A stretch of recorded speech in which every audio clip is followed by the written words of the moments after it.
rek barki démb nee na Cheikh Diba lu ji njàkk mooy njàkk ci campagne beeg lajjite gi ci am. mooy loolu il y a tout. oui il s'est déchaussé critiquer Cheikh Diba en tant que ministre des finances parce que ay frustration la loolu aussi yàgg na fa Cheikh Diba am na sax ñu ni bëggoon na démissionner à un moment donné parce que moo doon piloté affaire FMI yi ci Macky Sall non.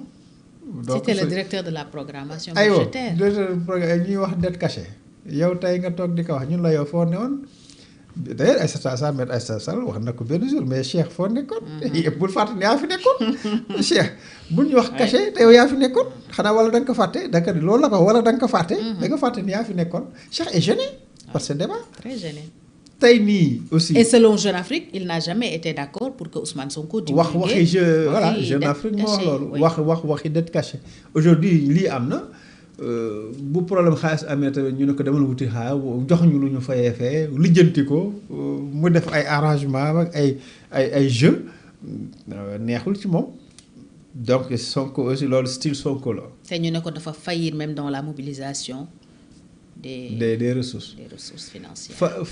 style Sonko la Sonko bu mettee c'est pas lui. C'est Macky Sall, c'est Diomaye, c'est ministre Sangam, c'est DG. Quand c'est bon, c'est lui. Quand c'est bon, j'ai décidé que nous avons 450 tonnes à la place de 250. C'est ce que j'ai décidé. Oui. Parce que la décision est bonne. Bounyangé, c'est Diba, c'est Mabouba Diagne, c'est Diomaye, c'est Macky Sall, ce n'est jamais lui. waaw bu mettee waaw loolu c'est le style Sonko musul changé ci loolu c'est le style Sonko depuis bi mu nekk opposition jusqu'à mu ñëw au pouvoir d'ailleurs parfois day wax nga foog ni bokkul ci pouvoir il rappelle l'opposant au pouvoir de Latif bi doon wax Ablaye Wade l'opposant au pouvoir Sonko c'est un peu l'opposant au pouvoir moom il profite il est là dans le pouvoir mooy gérer mooy coordonner mais bu mettee mu ni Diomaye boo mënul gérer jox ma gérer alors que moom mooy gérer.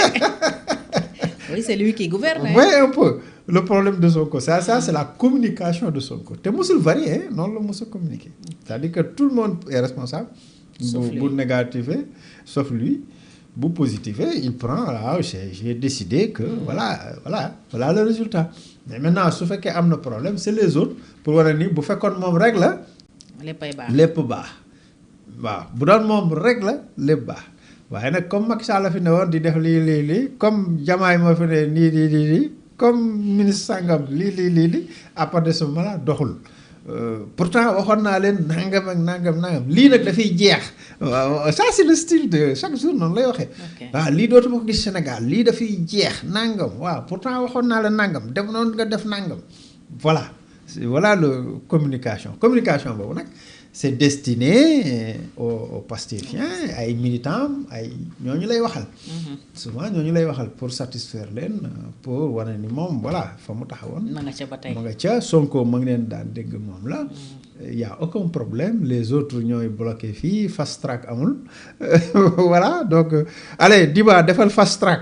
nga génn xaalis bi fast track fële Mabouba waaye yow hectares yi nga yokk mais par kii les production par hectare da nga ko waroon a yokk defoo ko maa ngi gis Mabouba di hocher la tête. te nee na ko sax chiffres yi mu joxe woon baaxul. voilà surtout ça. oui ça c'est grave hein. ah oui on a toujours un mooy problème mu dette cachée rek. oui. léegi moom mu ngi weddi chiffres yi moom Sonko léegi à qui se fier. nee na les statistiques n'étaient pas bonnes. pourtant statistiques yooyu ci lañ élaboré toutes les politiques agricoles. ils les avaient gonflées teg ci ne woowoon na ma bu ba ne ko dañ ko trompé sur les chiffres. pourtant loolu ci lañuy def toutes les politiques agricoles toutes les politiques sont basées sur les chiffres léegi nag boo nee baaxul qu'est-ce qu'il faut faire c'est grave tout ça donc on a un sérieux problème solidarité gouvernementale un problème de communication et finalement loolu day indi un problème de crédibilité de l'État. Ah oui. L'État du Sénégal. parce que déjà ci finance publique rek on a oui ñu ngi dund lii. léegi bu ñu ci dugalee mbirum mbay. des chiffres nërmeelu c'est-à-dire que alors que mbay mooy base yu lépp mooy fondation bâtiment économique bu Sénégal mbay mi ci lañ la plupart des Sénégalais nekk ku bayul lii bay laa wala nekk ci lii nekk ci laa et cetera tout le monde rural la Sénégal monde rural la ville yi dañ leen di compter di ci des yëpp monde rural la mbay mi mooy base bi mbay moom war na teg nekk sur la base de politique claire précise suñu administration warul nekk une administration taf yëngal ça doit être du sérieux lépp lu ñuy dégager ANSD ngi fi yeneen structure statistique ñu ngi fi lépp lu ñuy wax di ko dégager dafa war a nekk sur des bases claires loo xam day précis et net ensuite dañu war a nekk des gens crédibles suñuy partenaires war nañu xam ne ñun bu ñu waxee rek loolu la on ne revient pas mais ni ñuy def nii à chaque fois oui fële sa caché oui fii sa gonflé oui non mais attends c'est quoi ça mais c'est quoi ça c'est quoi ça c'est comme si un jeu de poker loolu mënul nekk je crois qu'il faut que ñu xool suñu communication bon wax nañ ko waxaat ko mais le premier ministre na xool communication li muy wax public bi c'est-à-dire que loolu mënoon na ko wax ministre bi en interne ñu régler problème mënoon nañ ko régler comme d'ailleurs mais public en public ñu ñuy wax naan voilà dañoo gonfler fii dañoo kii fële ça va poser problème parce que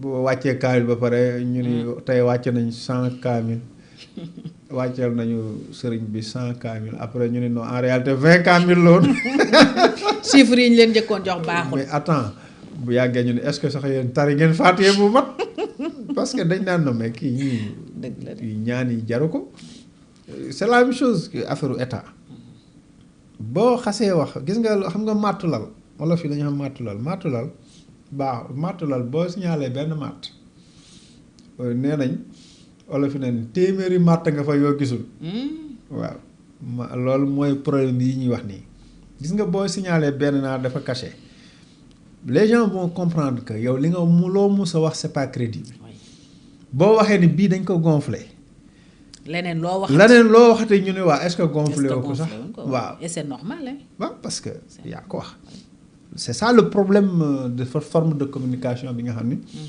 depuis quelque temps moom la ñuy dund communication boo xam ne vraiment désastreuse waaw yéema na quoi mais souvent aussi le responsable mooy premier ministre bi moo ubbi vanne bi gars yi dugg foofu ñeneen ñi duñu hésiter attaquer le président de l'Assemblée attaquer le président de la République attaquer le tel DG ou tel autre dégg naa sax Adjuma Sow ñu ngi koy attaqué bon je sais pas d'après Walfadjri après l'anniversaire de Pastef ak li mu ci wax ne dañu war a demaat vers l'unité mais Adjuma lu mu dajul avant Pastef di ñëw au pouvoir man plateau yi ma daan dem noonu ba Adjuma laa fa daan fekk avant Pastef di fal laa wax avant gars yi di def le malin là c'était le chargé des élections avant ñiy def le malin naa ñooy défendre Sonko booba bu mettee noonu la c'était Adjuma Sow man plateau yi ma doon dem il était infatigable ba nga doon gis Adjuma partout képp ko yaakaar ni yaa ko gën a légitime mais attends il faut faire attention aussi je crois que loolu moo nekk ci biir tamante bi tamante dem bi dafa metti te loolu c'est un signe généralement mu ngi daan dal parti en fin de règne waaw parce que loolu signe nguur guy jeex la généralement loolu la daan demee bu nguur di jeex la gars yi di àgg foofu et day fekk sax def nañu 2 mandats. Ouais. mais fii du deuxième mandat. fii c'est deuxième année la fii moom au lieu de deuxième mandat deuxième année lañ commencé loolu. est-ce que ça peut vouloir dire que Pastef peut-être. mu ngi épuisé wu carrément jeexal. loolu aussi doo ko mën a waxee noonu mais daal c'est inquiétant maanaam daal xaw na doy waar. doy waar ci kaw teel na. teel na heure bi dañu waroon solidaire. nekk ci liggéey bi takk ndigg yi di def ay résultats di avancer di régler ay questions di avancer yii di metti yii di sotti parce que noonu la àddina yii day sotti yii di metti ngeen takk seen ndigg mais yéen ngeen def bloc di liggéey mais di ñi ci biti ñoo leen doon song. waaw ñi ci biti moom mën nañ leen attaquer mën nañ wax lu leen ni ñoom Thierno yooyu ñoo yor opposition. Thierno Alassane Sall ñoom Thierno Bocoum ñoo yor opposition. ñooñu mën nañ def opposition. mais en interne quand même li ñu gis nii ku ne parce que am na ñu naan woy rupture la mais bii rupture moom. baaxul waaw bii rupture moom day yéeme. mais Assane pour le gouvernement lan moo mun a nekk danger bi wala conséquences yi. parce que gouvernement. premier ministre wala ba njëkk na attaqué un autre ministre Abdourahmane.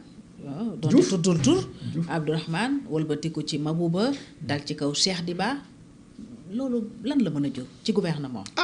xanaa boo xam ni dafa war a am solidarité. loolu d'abord problème manque de solidarité gouvernementale la autrement dit day engendrer ay frustration day engendrer ay frustration day indi ay clan en interne. ci biir gouvernement. waaw clan mooy bon ñii ministre yi wala secrétaire d'État yi ñii ñoo féeteeg Sonko ñooy ay. waaye ñii la jubóowul ak ñii jubóol ak ñoom. alors que c'est lui qui doit coordonner l'action gouvernementale. ñële président la ñuy jubóol et cetera bon.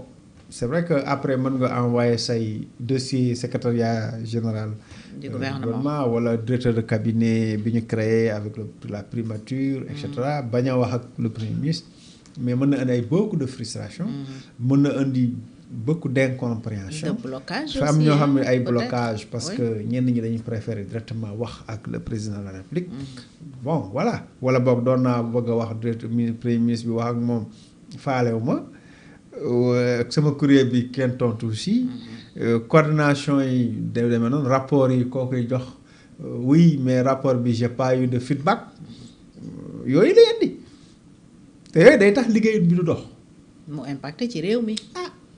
saa soo gisee loolu rek day impacté ci réew mi moom kay moom réew mi moom mais la preuve est là dara doxul. en tout cas am na ñu ko wax de am na ñu ko wax de Mbaye Pekh nee na waxuma ko waaye ku ma ko waxal ma jël. ni réew mi dëgëree. ku wax loolu Mbaye Pekh. Mbaye Pekh mu ko ku ma ko waxal ma jël. nee na waxuma ko mais ku ma ko waxal ma jël. kon nag wax na ka Mbaye Pekh. alors Assane bu weesoo gouvernement bi tam sànq ñu ngi koy waxee après un cas Diomaye le cas Diomaye justement dafa mel ni mi ngi law di persister am na ku ñu dàqee ministère de l'emploi c'était un cadre un psychologue. oui un cadre oui du ministère de l'emploi léegi nee nañu plutôt